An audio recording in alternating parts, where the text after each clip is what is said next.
Hello friends, ये हमारा 10th class का सेकंड वीडियो है जिसके अंदर हम रियल नंबर पढ़ेंगे। ठीक है, पिछली वीडियो में हमने प्राइम फैक्टर मेथड से एचसीएफ और एलसीएम निकालना सीखा था। आज हम यूक्लिड एल्गोरिथम डिवीज़न मेथड से एचसीएफ निकालना सीखेंगे। लेकिन एचसीएफ निकालना सीखने से पहले हमें इसकी यूक्लिड थ्योरम को पढ़ना पड़ेगा। ये यूक्लिड थ्योरम क्या होती है, इसको समझने के लिए सबसे पहले कुछ बेसिक कॉन्सेप्ट हैं। जैसे फॉर एग्जांपल हम मानते हैं, सपोज़ करो आपने 7/2 यानी 7 को 2 से मैं डिवाइड करता हूँ, सपोज़ करो, तो क्या आएगा 2 3 जा 6, 1 कैरी बच गया, है ना।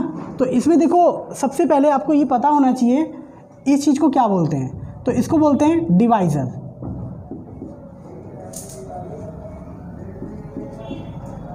डिवाइज़र इसको क्या बोलते हैं, कोसेंट। इसको बोलते हैं रिमाइंडर और इसको बोलते हैं डिविडेंड। ठीक है बच्चों, जब हम डिवीज़न करते हैं तो ये चार चीज़ें आपको पता होनी चाहिए। जिससे डिवाइड करते हैं उसको डिवाइज़र बोलते हैं, जिसको डिवाइड करते हैं उसको डिविडेंड बोलते हैं, है ना। इधर वाले को कोशेंट और इधर वाले को रिमाइंडर, है ना। तो इसी के थ्रू हम यूक्लिड एल्गोरिथम डिवीज़न मेथड का कॉन्सेप्ट समझेंगे, है ना। तो इसके अंदर होता क्या है, एक फॉर्मूला है जिसको हम समझेंगे कि ये जो डिविडेंड है, डिविडेंड ये इक्वल होता है किसके, डिवाइज़र इनटू कोशेंट और प्लस रिमाइंडर।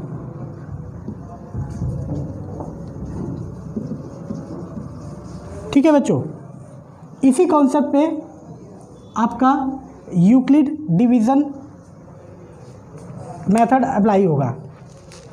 ये जो डिविडेंड होता है ये इक्वल होता है divisor into quotient plus remainder. ठीक है, इसको जनरली हम, अब देखो ये थ्योरम आपको लर्न कर लेनी है, ठीक है, लेकिन जनरली लिखने के लिए हम बार बार ये थ्योरम नहीं लिखेंगे।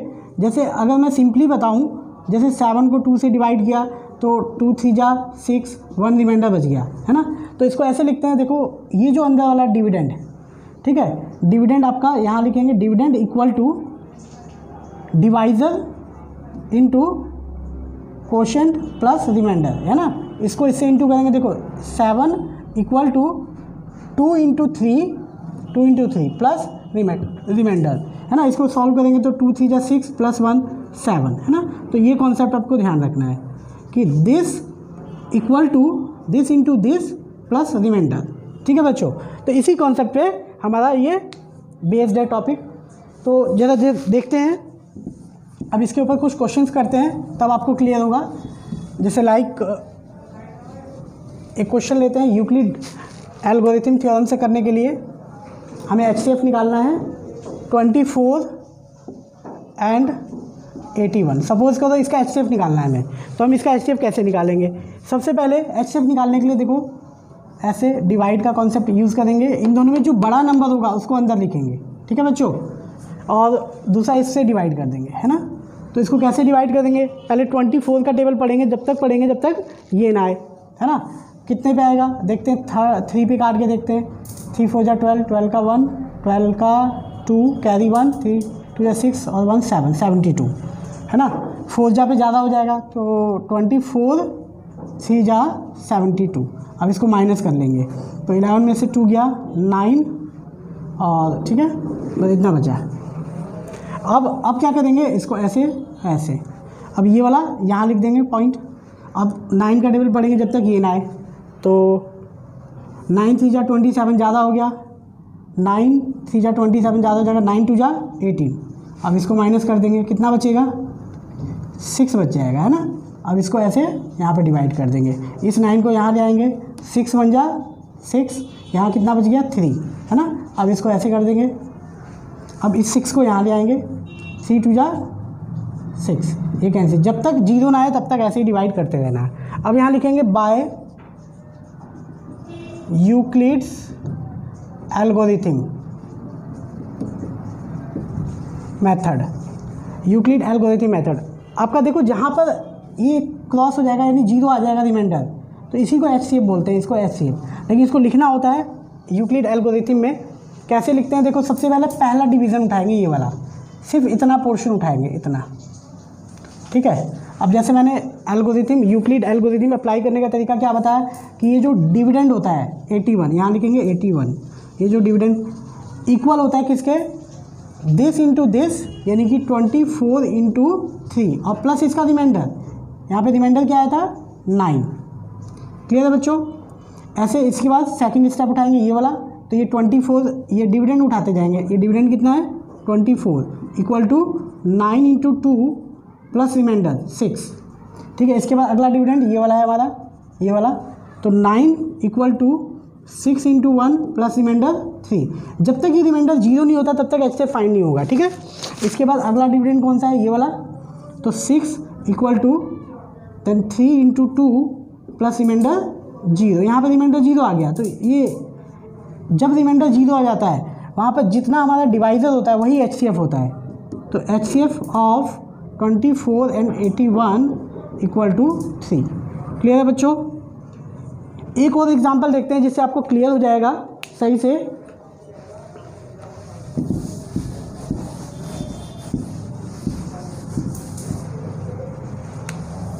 एक और एग्जांपल लेते हैं सेकंड।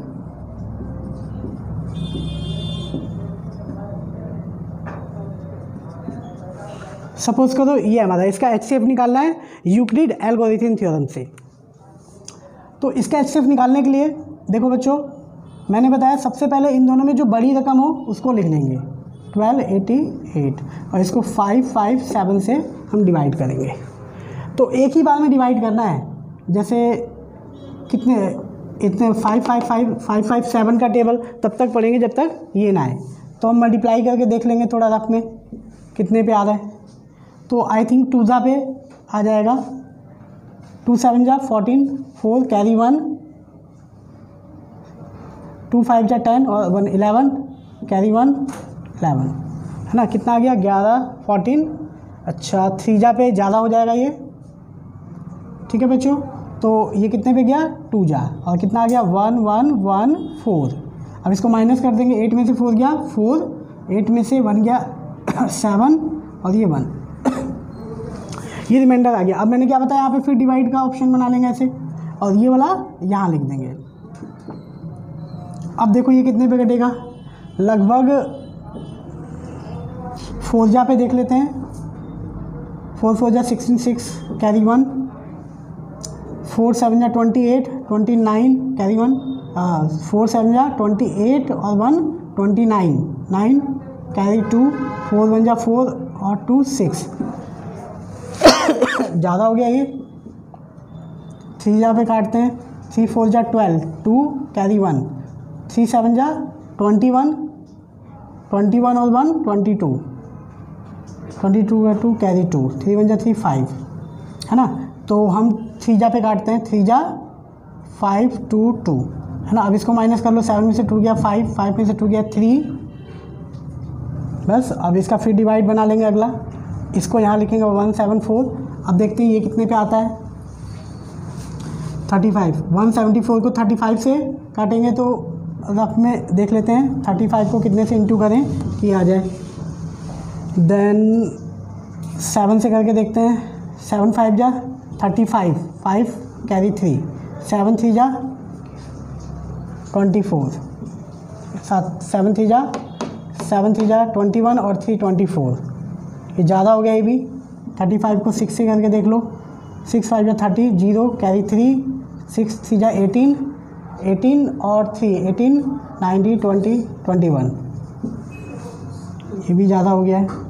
5 से करके देखो, 5 5 जा 25, 5 कैरी 2, 5 3 जा 15 17। ये भी ज़्यादा हो गया, यानी 4 जा पे जाएगा। 4 5 जा 35 को 4 से, 4 5 जा 22 कैरी 2, 4 3 जा 12 12 14 140। अब इसको माइनस कर लो 4 3, ये आ गया इधर। अब ये 35 इसमें आ जाएगा, 34 बन जा 34 कैरी 1। अब ये यहाँ आ जाएगा और ये चीज़ यहाँ आ जाएगी, 1 को 34 टाइम्स ही काटेंगे तो 34 आ जाएगा, कैरी 1। ठीक है बच्चों, है ना। तो यहाँ पर हमारा जो रिमाइंडर 0 आया, कब आया, यहाँ पर। तो बाय यूक्लिड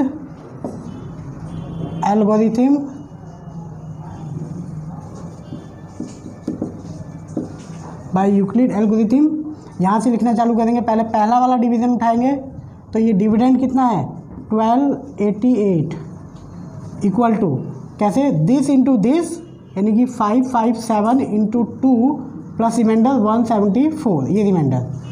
फिर सेकंड डिविडेंड उठाएंगे 557 equal to 174 into 3 plus remainder 35।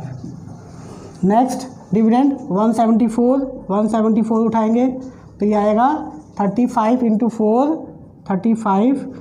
4 plus remainder 34।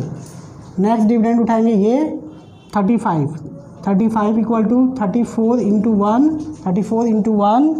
Plus remainder 1। अभी 0 नहीं हुआ, अगला 34 डिविडेंड उठाएंगे 34, है ना। तो ये 1 इंटू 34 प्लस रिमाइंडर 0, है ना। तो HCF हमारा ये वाला होता है, लास्ट वाला। ये जहाँ पर रिमाइंडर 0 आएगा वहाँ पर डिवाइजर जो होता है हमारा HCF होता है। तो HCF ऑफ 1288, 557 इक्वल टू 1। और ये बात देखो, 1 HCF आने का मतलब क्या होता है कि इन दोनों में कोई कॉमन फैक्टर नहीं है। मैंने बताया भी था लास्ट वीडियो में कि अगर मुझे 2 और 3 का HCF निकालना है तो दोनों में कोई कॉमन फैक्टर नहीं आता तो 1 माना जाता है। तो HCF ऑफ 2 और 3 क्या होगा, 1 होगा। इसका मतलब इन दोनों में कोई कॉमन फैक्टर नहीं है। इसी तरह से इन दोनों में भी HCF 1 आने का मतलब ये होता है कि इन दोनों में कोई कॉमन फैक्टर नहीं है। ठीक है बच्चों। तो देखो बच्चों, ये तो था आपका यूक्लिड एल्गोरिथम डिवीज़न मेथड। एक क्वेश्चन थोड़ा बड़ा लेते हैं हम, जैसे 1288 एंड 575। मान लो इसका हमें HCF निकालना है by Euclid algorithm division method से। तो जैसे मैंने डिवीज़न का बताया, अभी डिवाइड करेंगे, दोनों में जो हायर वैल्यू होगी उसको लेंगे पहले अंदर, 1288 और ये 575, है ना। अब इसको डिवाइड करेंगे तो अब आपको देखना पड़ेगा इसको कितने बार में काट सकते हैं हम। देखो अंदाज़ा भी लगा सकते हैं ना हम, ये लगभग 600 है तो 600 टू जा 1200 हो जाएगा लगभग, है ना। तो रफ में मल्टीप्लाई करके दे सकते हो, 575 मल्टीप्लाई बाई 2, 10, 2 5 जा 10, कैरी 1, 7 2 जा 14, 13 कैरी 13 का 3 कैरी 1, 10 और 11। तो ये देखो 2 जा पे कट रहा है, यानी कि दिस 2 जा 1130, है ना। अब इसको सब्ट्रैक्ट कर लेंगे, यहाँ बच जाएगा 8, यहाँ बच जाएगा 5, यहाँ बच जाएगा 1, है ना। ये फिर अगला डिवीज़न। अब इस वाले टर्म को यहाँ लिख देंगे, ध्यान से समझना बच्चों, ठीक है। अब देखेंगे ये कितने पे कटेगा, ये लगभग 200 है, 150 है ना। तो 3 जा पे एक बार करके देखते हैं,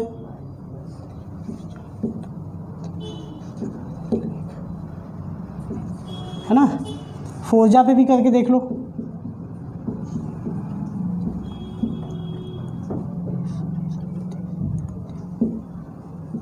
तो ये तो ज़्यादा हो गया, तो 3 जा पे काटेंगे, है ना। 3 जा कितना आता है 474। अब इसको माइनस कर लेंगे, यहाँ पे बच गया 1, यहाँ पे बच गया 0, यहाँ पे बच गया 1, फिर ऐसे कर लेंगे। अब ये वाला टर्म यहाँ आ जाएगा 158। अब इसको काटेंगे ये 158 है तो 1 जा पे जाएगा, 1 जा 101, ठीक है बच्चों। अब इसको माइनस कर लो, ये 7 और ये 4। अब फिर यहाँ पे फिर डिवीज़न। अब ये वाला टर्म यहाँ आ जाएगा। अब ये देखते हैं 2 जा पे इतना आ रहा है, 3 जा पे नहीं कटेगा ना, तो ये 2 जा पे आ जाएगा 94। इसको फिर माइनस कर लेंगे तो यहाँ पे बच जाएगा 7 आई थिंक, ठीक है बच्चों। अब ये यहाँ आ जाएगा। अब 7 का टेबल, 7 6 जा 42, है ना। 7 जा 49 ज़्यादा हो जाएगा। अब इसको माइनस कर लेंगे, 5 बच जाएगा इसको यहाँ पर। अब ये 7 यहाँ पर, 5 1 जा 5। अब फिर बच गया 2, फिर डिवीज़न बना लेंगे। अब ये 5 यहाँ पर, अब कितने पे कटेगा, 2 2 जा 4, 1 बच गया। अब यहाँ पर ये 2 आ जाएगा, 1 2 जा 2, ये कैंसिल हो जाएगा, 0 आ गया रिमाइंडर बच्चों, है ना। तो अब देखो इसका एचसीएफ निकालने के लिए सारी चीज़ें लिखने पड़ेंगे बाय यूक्लिड एल्गोरिथम डिवीजन। सबसे पहला क्वेश्चन, पहला क्वेश्चन 12 8 8 इक्वल टू, कैसे लिखते हैं, दिस 5 7 5 इंटू 2 और प्लस रिमाइंडर 1 5 8। ठीक है बच्चों, यहाँ से इसको सेपरेट कर देता हूँ, थोड़ा सा समझ नहीं आएगा नहीं तो। ये वाला हो गया। अब सेकंड 5 7 5, इसको कैसे लिखेंगे, 1 5 8 this into this plus remainder 101। फिर अगला ये वाला लिखेंगे 1 5 8 equal to 101 into 1 plus remainder 47। फिर अगला ये लिखेंगे 101 equal to 47 into 2 plus remainder 7, है ना, ये हो गया। अब ये लिखेंगे 47, तो 47 equal to 7 into 6 plus remainder 5, 47 हो गया। इसके बाद ये 7 लिखेंगे, तो 7 equal to 5 into 1 plus remainder 2, और फिर 7 के बाद आपका आ गया 5, तो 5 equal to 2 into 2 plus remainder 1। उसके बाद क्वेश्चन 2 लिखेंगे, तो ये आ गया 1 इंटू 2 प्लस रिमाइंडर 0, रिमाइंडर 0 आ गया, तो ये आपका एचसीएफ है, यानी कि एचसीएफ इक्वल टू 1। ठीक है बच्चों, इन दोनों का एचसीएफ क्या है, 1 है, यानी इन दोनों में कोई कॉमन फैक्टर नहीं है। जैसे कि कल भी पिछली क्लास में मैंने बताया था कि जब दोनों में कॉमन फैक्टर नहीं होता तो उस समय एचसीएफ हमेशा 1 होता है। ठीक है बच्चों, तो इस तरह से आप यूक्लिड एल्गोरिथम डिवीज़न मेथड को अप्लाई करेंगे। ठीक है, अब देखो बच्चे, हमने अभी तक 2 मेथड सीखे हैं। लास्ट वीडियो में हमने सीखा था प्राइम फैक्टर मेथड, जिसमें हमने एचसीएफ और एलसीएम निकालना सीखा था प्राइम फैक्टर मेथड से, है ना। आज हमने सीखा एचसीएफ निकालना यूक्लिड एल्गोरिथम डिवीज़न मेथड से, एचसीएफ निकालना, है ना। अब एलसीएम और एचसीएफ के ऊपर भी कुछ क्वेश्चन आते हैं कंबाइंड, सिंपल से होते हैं। जैसे कि मैं एक क्वेश्चन लिखता हूँ, ये इंपॉर्टेंट क्वेश्चन है। Question 1, if HCF and LCM of two numbers are 2 and 864 and one of these number is 54, find other. इस तरह का क्वेश्चन कई बार आ जाता है, देखेंगे क्या है। देखो क्वेश्चन में बड़ा सिंपल सा बोला है, if HCF and LCM of 2 numbers, 2 number है कोई, हमें नहीं पता, जिनका एचसीएफ और एलसीएम दिया हुआ है ना। आपको अगर सॉल्यूशन करोगे तो आपको एचसीएफ कितना दिया हुआ है, एचसीएफ दिया है 2, एलसीएम कितना दिया हुआ है 864, है ना। HCF and LCM of 2 numbers are this and this, तो हमने एचसीएफ लिख लिया और एलसीएम लिख लिया। अब कह रहे हैं and one of these number, जैसे 2 नंबर का एचसीएफ एलसीएम ये है, तो उनमें से एक नंबर दे दिया है इसने। जैसे कि हम पी और क्यू एज्यूम करते थे नंबर को, तो पी दे रखा है आपका 54, तो ये कह रहा है फाइंड अदर, यानी कि क्यू आपको निकालना है। ठीक है बच्चों, तो हम कैसे निकालेंगे, तो देखो बच्चों 2 नंबर में हमने लास्ट वीडियो में एक फॉर्मूला पढ़ा था एलसीएम का। आपको पता है LCM equal to P into Q divide by HCF of P Q, है ना। अब बस इसमें पुटअप करना है और कुछ नहीं है। आपको एचसीएफ दिया हुआ है, एलसीएम दिया है, एक नंबर दिया है, दूसरा नंबर निकालना है ना। तो एलसीएम कितना दिया हुआ है 864, ये ना। पी कितना दिया हुआ है 54, क्यू हमें निकालना है, और एचसीएफ कितना दिया हुआ है 2, है ना।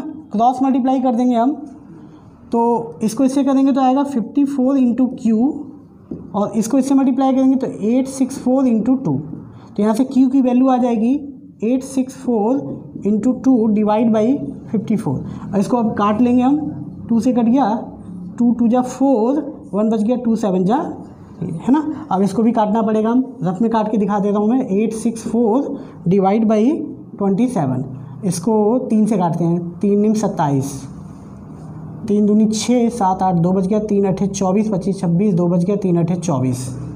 फिर अब कटेगा ये 3 से, 3 3 9, 3 निम 27, 3 6 18, फिर 3 से कटेगा, 3 3 9, 3 2 6। ठीक है बच्चों, तो इसको इससे काटेंगे तो क्यू की वैल्यू क्या आएगी हमारे पास 32, यानी सेकंड नंबर आपका क्या आ गया 32।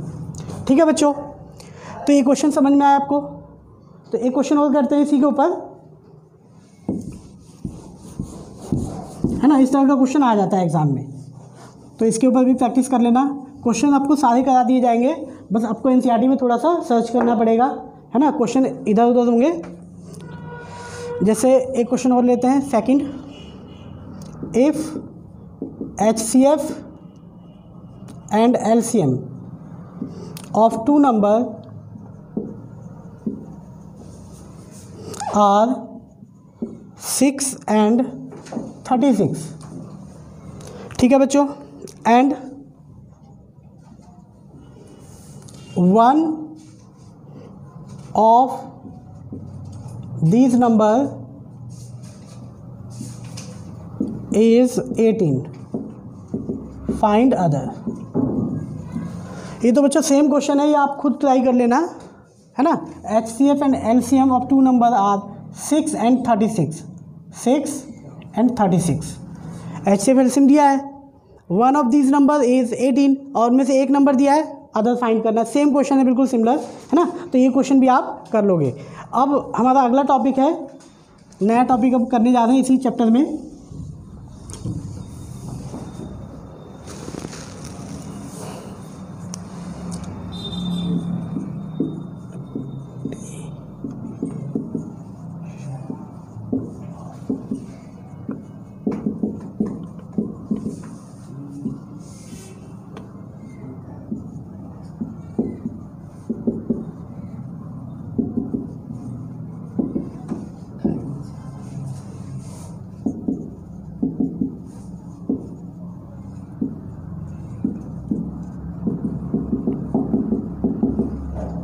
देखो बच्चे, अगला टॉपिक है हमारा identification of terminating and non terminating without actual division. यानी कि जैसे कि कल हमने नंबर सिस्टम के बारे में पढ़ा था, है ना। तो नंबर सिस्टम में मैंने 2 तरह के नंबर बताए थे, टर्मिनेटिंग और नॉन टर्मिनेटिंग। टर्मिनेटिंग क्या होता है, जो एक डेसिमल के बाद डेसिमल के कुछ डिजिट के बाद ख़त्म हो जाता है, एंड हो जाता है, टर्मिनेट हो जाता है, उनको हम टर्मिनेटिंग बोलते हैं, है ना। और नॉन टर्मिनेटिंग क्या होता है, जो डेसिमल के बाद ख़त्म नहीं होता है, टर्मिनेट नहीं होता है, वो चलता रहता है ना, उसे नॉन टर्मिनेटिंग कहते हैं। जैसे मैंने एग्जांपल भी दिया है लास्ट वीडियो में। जैसे अगर मान लो आपके पास 7/2 है, यही एग्जांपल दिया था, तो 2 3 जा 6, 1 बच गया, है ना। आगे 0.0, 2 5 जा 10, ये कट गया, है ना। तो यहाँ पर मैंने 7/2 लिया और इसको डिवाइड किया, तो 7/2 इक्वल टू 3.5, यानी कि पॉइंट के बाद, डेसिमल के बाद एक प्लेस पे ये ख़त्म हो गया है। ज़रूरी नहीं है कि एक ही प्लेस पे ख़त्म हो, है ना, 2-3 प्लेस जाने के बाद ख़त्म हो, लेकिन ये क्या है, ये टर्मिनेटिंग नंबर है ना। यानी आपसे मैं पूछूं कि 7/2 टर्मिनेटिंग है कि नॉन टर्मिनेटिंग है, तो आप कहोगे टर्मिनेटिंग है। मतलब डिवाइड करके आप पता कर सकते हो कि कोई रेशनल नंबर टर्मिनेटिंग है या फिर नॉन टर्मिनेटिंग है। जैसे दूसरा एग्जांपल लिया था मैंने 7 और ये 3, यानी 7/3। अब डिवाइड करेंगे तो 3 2 जा 6, 1 बच गया, 0.0, 3 3 जा 9, 1 बच गया, पॉइंट लग चुका है 0, 3 3 जा 9, 1 बच गया, पॉइंट लग चुका है 0, 3 3 जा 9। ये तो ऐसे ही चलता रहेगा। तो यानी कि 7/3 को जब मैंने डिवाइड किया तो ये 2.333 ... ऐसे चल रहा है। 9th क्लास में आपने पढ़ा होगा 2.3 ऐसे भी लिखते हैं इसको, 3 पे बाद, है ना। यानी कि ये 3 रिपीट हो रहा है, नॉन टर्मिनेटिंग नंबर है ना। टर्मिनेट नहीं होता, डेसिमल के बाद ये टर्मिनेट नहीं हो पा रहा। तो ये आपका, अगर मैंने 7/2 लिखा तो डिवाइड करके मैं ये बता सकता हूँ कि ये टर्मिनेटिंग है, और यहाँ पर मैंने 7/3 लिखा तो डिवाइड करके मैं ये बता सकता हूँ कि ये नॉन टर्मिनेटिंग है। लेकिन आपके एग्जाम में 10th क्लास में, ये तो 9th क्लास तक की बात है ना। 10th क्लास में क्या आता है कि आपको बिना एक्चुअल डिवीज़न आइडेंटिफाई करना होता है कि कोई रेशनल नंबर टर्मिनेटिंग है या फिर नॉन टर्मिनेटिंग है। ये एक्चुअल डिवाइड नहीं करना है आपको, बिना डिवाइड किए बताना है कि वो टर्मिनेटिंग है कि नॉन टर्मिनेटिंग है। तो यहाँ हम ये सीखेंगे कि कोई रेशनल नंबर, किसी रेशनल नंबर को आप कैसे आइडेंटिफाई करोगे कि वो टर्मिनेटिंग है कि नॉन टर्मिनेटिंग है।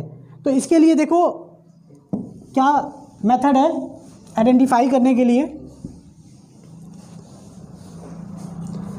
अगर टर्मिनेटिंग की बात करते हैं,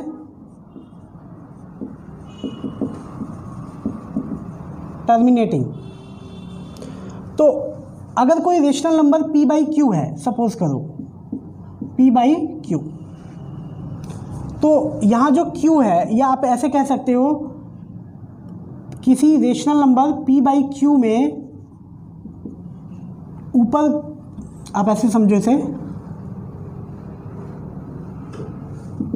p बाई, अब नीचे डिनोमिनेटर में इसके ये न्यूमरेटर होता है, नीचे डिनोमिनेटर होता है, तो डिनोमिनेटर में 2 की पावर n इंटू 5 की power m।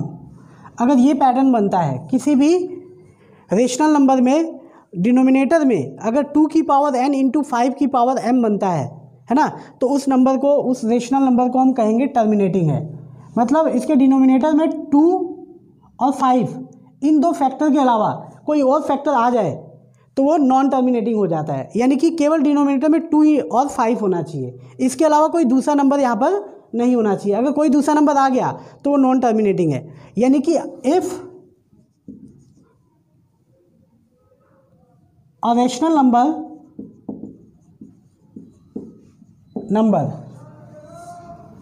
Is in the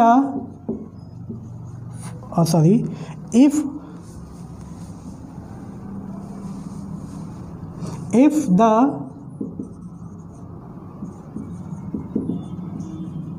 denominator of a rational number in the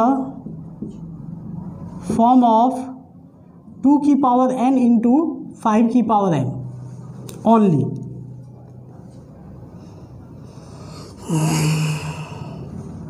if the denominator of a rational number in the form of 2 की power n into 5 की power m only, it is called terminating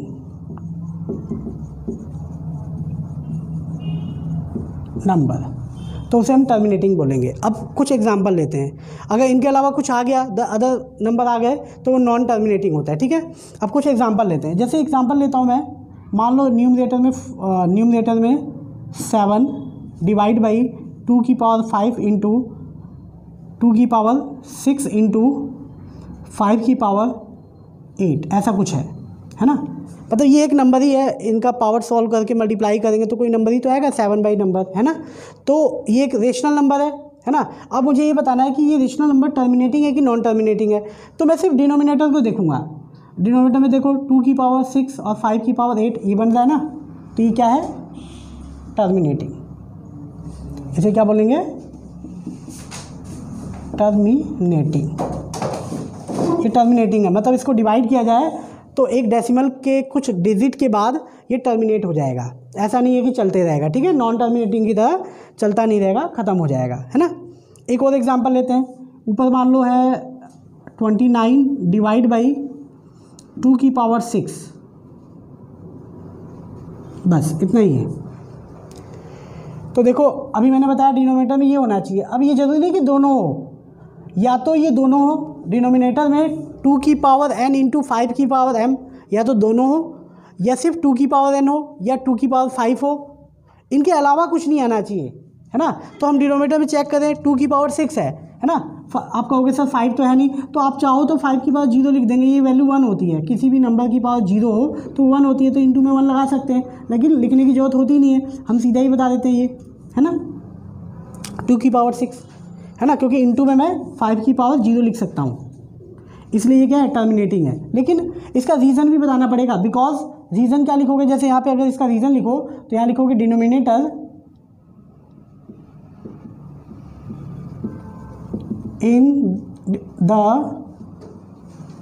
form of 2 की power n into 5 की power m, therefore ये terminating है।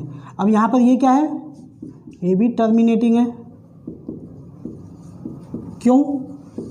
Because same denominator in the form of 2 की power n into 5 की power m, ऐसे लिख देंगे, ठीक है।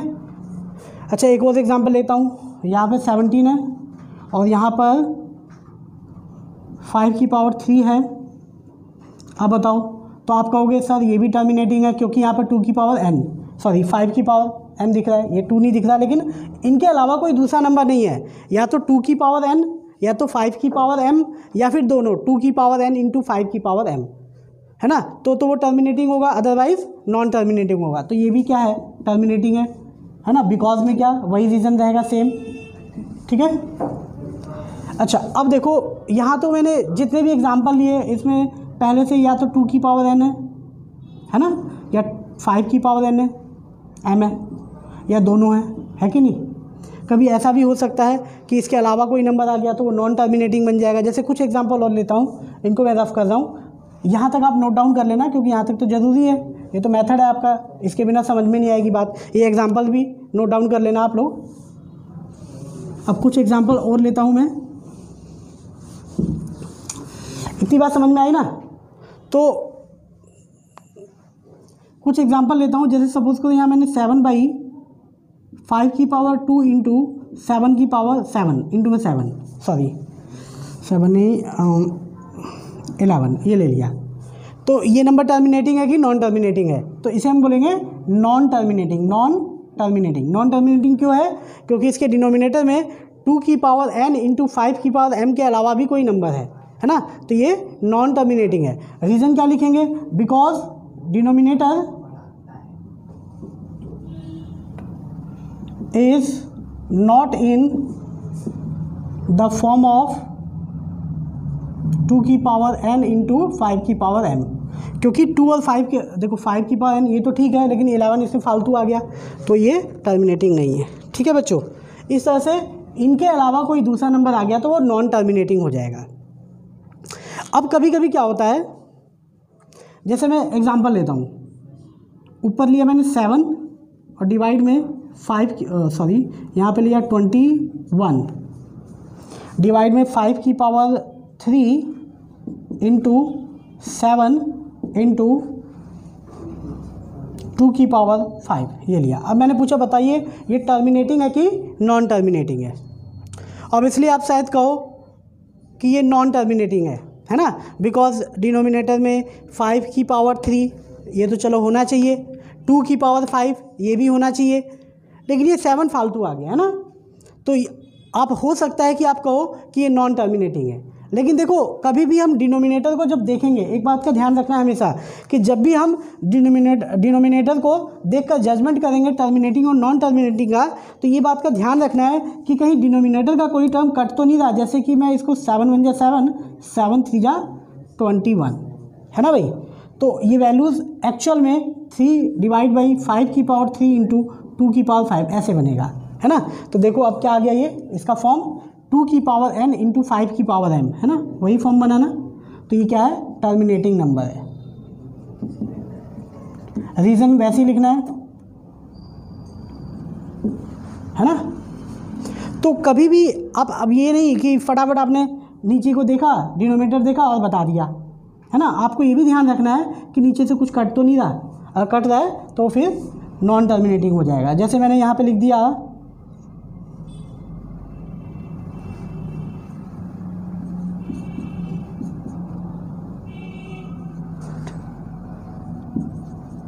अब मैं पूछ रहा हूँ बताओ ये टर्मिनेटिंग है कि नॉन टर्मिनेटिंग है? तो सबसे पहले तो आपको देखना पड़ेगा, इसको काटना पड़ेगा, है ना, क्योंकि देखो कट रहा है ये। 2 4 जा 8, 2 1 जा 2, 2 4 जा 8, 2 2 जा 4, 2 7 जा 14, है ना। ये आ गया 7/35 इंटू 2, अभी भी कट रहा है ये। 7 1 जा 7, 7 5 जा 35, ठीक है। तो ये आ गया 1/2 इंटू 5। अब देखो इसका डिनोमिनेटर किस फॉर्म में है? 2 5 2 5, है ना। तो ये क्या है? टर्मिनेटिंग है। टर्मिनेटिंग नंबर है ना। तो बच्चों इस तरह से आपको विदाउट एक्चुअल डिवीज़न टर्मिनेटिंग और नॉन टर्मिनेटिंग को आइडेंटिफाई करना है ना। तो इस तरह से आप इन क्वेश्चनों को प्रैक्टिस करेंगे, है ना। बेस्ट ऑफ लक बच्चों।